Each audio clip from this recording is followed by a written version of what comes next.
I mean, it's nice to be in America again, and Indian Wells, obviously one of the two Sunshine doubles. So I've had a fair amount of success in this tournament, and it has always been one of my favorite tournaments to visit. And I think I'm not the only player, honestly, with the great weather, facilities, just where we are, location, and proximity to LA. One of the best cities to visit, and the history of the event, tennis paradise, is really a tennis paradise here. So I mean, rightfully named that way. So I'm enjoying myself, and hopefully I can have a good tournament. Questions, please? Yeah, Rory Carroll with Reuters. Serena Williams has entered the doping protocol again. Coming back. Is she coming back? Is she coming back? What do you think? What do you think? Is she going to come back? She's coming back. I don't know. I haven't spoken to her, but I think. I mean, I'm not. I guess the sentiment is that she's coming back, and where and how, singles, doubles, we don't know. And if I'm in her position, I would hide it too. But it's, everybody is excited, and it's definitely something that is very highly anticipated. So, let's see. Do you think Wimbledon would be a good date? I picked that one as well as her comeback, but I don't know. I think she might maybe play a doubles tournament or two with Venus. That would be nice to see, just from my point of view, and tennis fans for sure. Yeah, I mean, she's one of the greatest athletes, really. So it's great to. It would be great to have her back. Do you want to answer as well? No. I'm just saying one question. Richard. Novak, when you first got into the sport, you had visions of maybe number one, winning Wimbledon. You've gone on to rewrite the record books, but you're still pushing on. And I wondered if you talk about it. It seems like you're playing for something bigger than all of that to still prove yourself. Can you talk about that a little bit? Well, obviously they're different. I mean, I've talked about this in the last couple of years, obviously, as I have received many more frequent questions about, how long do I want to play for, what do I play for, etc. Of course, their objectives and goals, they're always there. You want to win, so you want to get another title and get another slam, hopefully. And I was close in Australia, and obviously that was an amazing start of the year for me. Considering that I haven't been able to reach the finals since the Wimbledon 2024, and lost to either Sinner or Alcaraz all of the slams last year. So it was just incredible feeling to be able to beat Sinner in 5 sets. In one of the epic matches that I played in recent times in Australia. And then have another great match with Carlos, who was just too good in the end. But for me, that has been a phenomenal result. So I have proven to myself primarily, and to others, that I can still compete at the highest level and beat these guys. So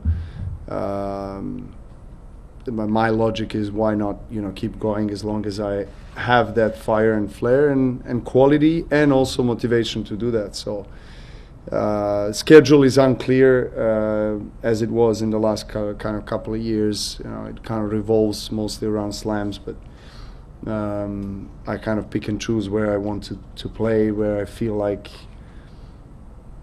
it's not just from a tennis standpoint, but also emotionally,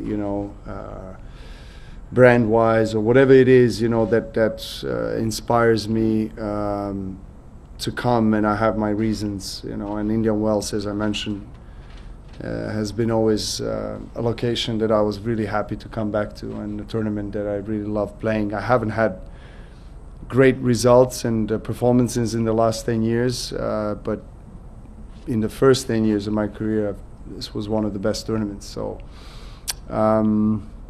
That's all. I mean, I really enjoy the the thrill of competition. I enjoy still getting out there in front of the fans and really being competitive. Still, number 3 of the world, so I don't think it's too bad, in terms of the ranking and results and performances. So still competitive. I still have that edge, and I'll keep on going as long as I feel like it. Novak, obviously great performance in Australia. How are you feeling physically coming into this tournament? Yeah, I mean, as good as you can feel, but it's kind of management on a daily basis, really. I think my base that was developed and built in the preseason is very good. It's, as good as it has been in the last maybe 3-4 years. But obviously, season is long, and you try to adapt as you go along, and there's always something surfacing that you have to address and deal with. Thankfully, nothing major that would keep me away from competing in this tournament. In contrary, actually, I feel good. I feel good. As I said, there's always something that you have to deal with and manage, but generally feeling good. Last two. Hi, Novak.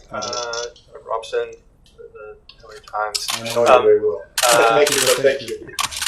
I just have a question about Lerner Tien.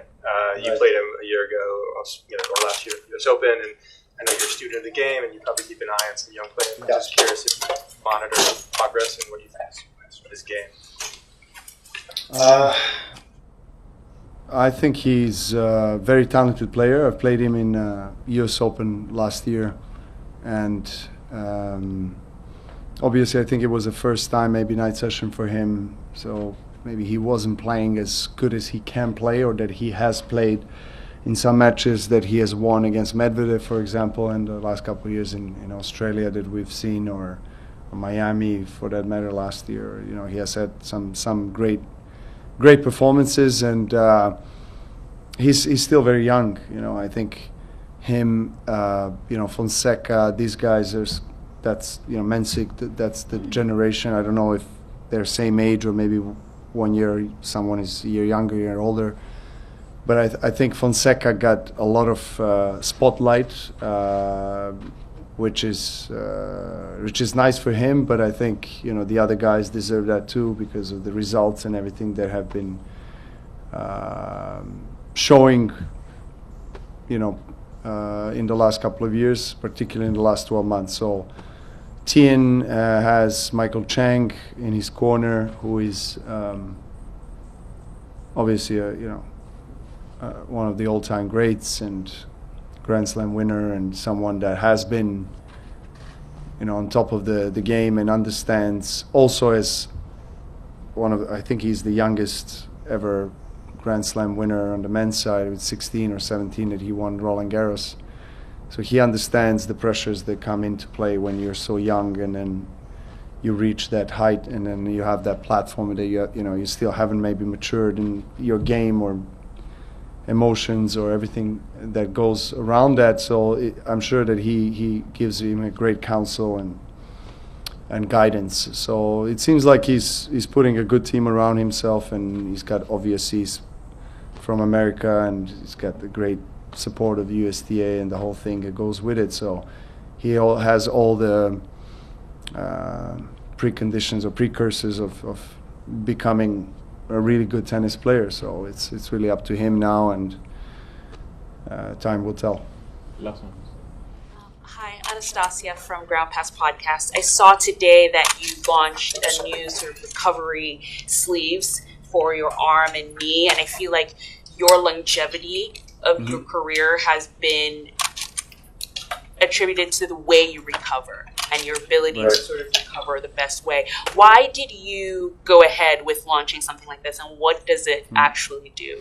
Well, Incrediwear already existed, it's just that we launched a line, my personal line today. So it's a very unique technology. Actually, it's not like the other wearables that you have around and they've seen around. This is, if I can narrow it down to a simple explanation, it's like an infrared wearable, you know. So they have a nanotechnology, and it's doing great wonders, speeding up the anti-inflammatory processes and recovering the cells, the muscles, obviously everything that inflames during the physical activity, and for us athletes particularly, but not only athletes, it's super important. And I'm just proud of that partnership. And as you mentioned, it kind of is right down the alley that I'm the most comfortable with in terms of my passion, in terms of how I want to develop my brand and my businesses, and my investments. The wellness, longevity, health space is something I deeply care about. Something that is also very authentic and close to me, as I live it on a daily basis and try to be the kind of a testament or an example of the products or the businesses or brands that I'm part of, partnering or setting up or launching. And I think nowadays, with so many, products and companies and brands out there, it's not easy to navigate. What's good and what's authentic and original, and what's made or created or developed with high integrity. So I feel like that one of the best ways is to have an ambassador or partner or whoever that is a face that really embodies that. So I try to do that, and not just because of the businesses, but because I've done that throughout my entire career. And that's actually, that kind of philosophy is the very reason why I'm still competing at this high level and being able to compete at the highest possible tennis professional level.